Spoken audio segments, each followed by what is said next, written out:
In three, two, one, and go. This debate is about preventing Elon Musk from his stupid ideas about terraforming and destroying other planets within our immediate vicinity. Let's be clear on framing. There are at most 5, maybe 10 private space corporations out there in the world, all handled by ultra wealthy tech billionaires that are similar to Elon Musk, who sacrifice everything for innovation and do very dangerous things without any regulatory oversight if this were to happen.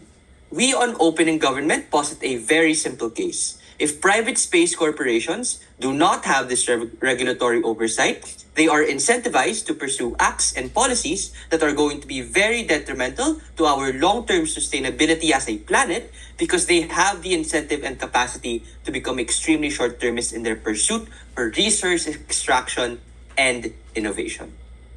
2 responses towards opening opposition. Firstly, LO says we don't explain what regulatory oversight is. One, Joseph does. I don't know why he lies and says that he doesn't. Joseph explains quite clearly how regulatory oversight means nationalized governmental agencies like NASA, like China's equivalent to NASA, ensuring that these private corporations don't overextend the projects that they want to do. As what we clearly said, these rules and regulations are both international and domestic. It depends on where you are in the stratosphere. If you are inside orbit, it is the International Space Station. If you are outside, you are beholden to your country of origin and nationality.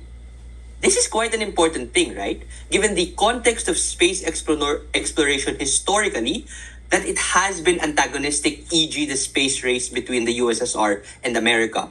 Current status quo is designed for regulatory oversight because the comparative that they have to defend is space anarchy.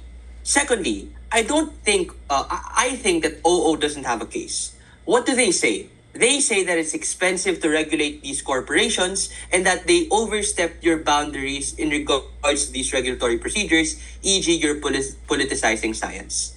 Firstly, quality is more important than quantity.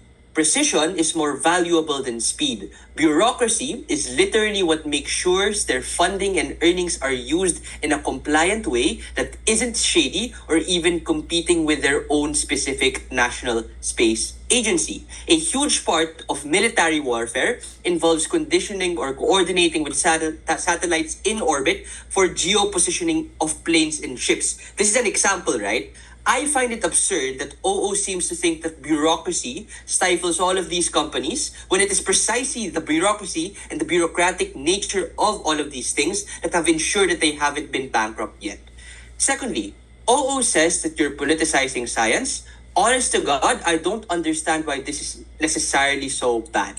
The reason why we're politicizing science in this specific context is because if we don't, you just leave it to science to go unimpeded. There is a limit when there's like billions and billions of dollars at stake, literal lives at stake, literal communities at stake as a consequence of the environment and the potential atmosphere being destroyed as a consequence of all of the things that we're doing.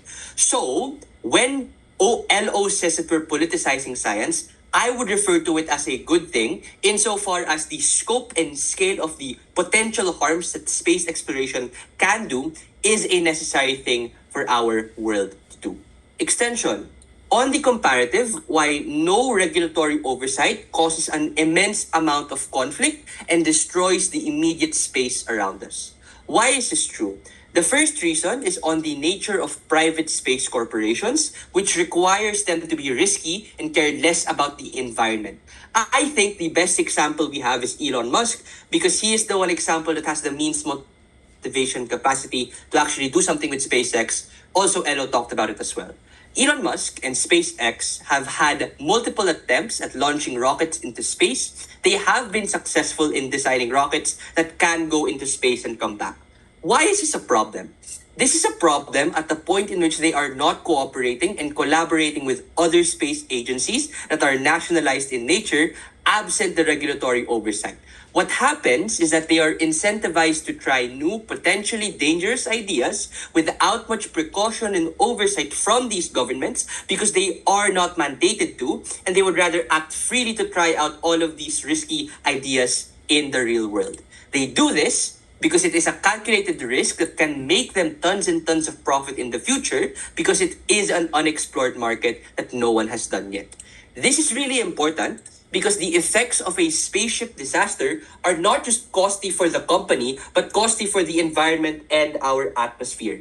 Missions in space tend to revolve around satellites or missions immediately within our atmosphere, and every single mission that goes wrong is debris and environmental damage that we cannot control.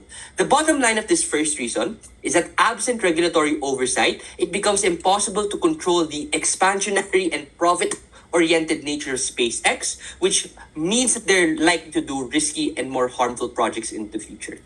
Sure, LO can give one example of it going right, but let's be clear, OO is dependent on Elon Musk being a very good actor and not fucking up massively. I would not put my bets on that. The second reason is exclusive, and it's in lowering the barrier of entry to develop a space corporation. Note, this sounds like a good thing? It really isn't. You don't want more than 10 space corporations because space corporations require an immense amount of money and an immense amount of regulations to ensure that no astronaut dies, no spaceship hits a populated city, and no workers get exploited. What happens absent regulatory oversight is that it signals to people that this is a market that can be penetrated and can be entered because your compliance to any national governmental agency is far less strict as it once was. Note, this is terrible. With new players and less oversight, you get significantly more space missions that will fail because funding is not enough to support these people. Corners will be cut in the name of getting out more missions, and more people will be at risk to die, becoming the first corporations to want to try and mine an asteroid. Let's be clear, at least on our side, all of these space corporations can be regulatory controlled. On their side, they can. What do I want to say? I want to point out how much risk is exposed at the point in which you disregard the idea of regulation as a whole. Even at our worst case, it's just far, far better without anyone risking the thought of hurting the environment. For all of those reasons, very, very proud to propose.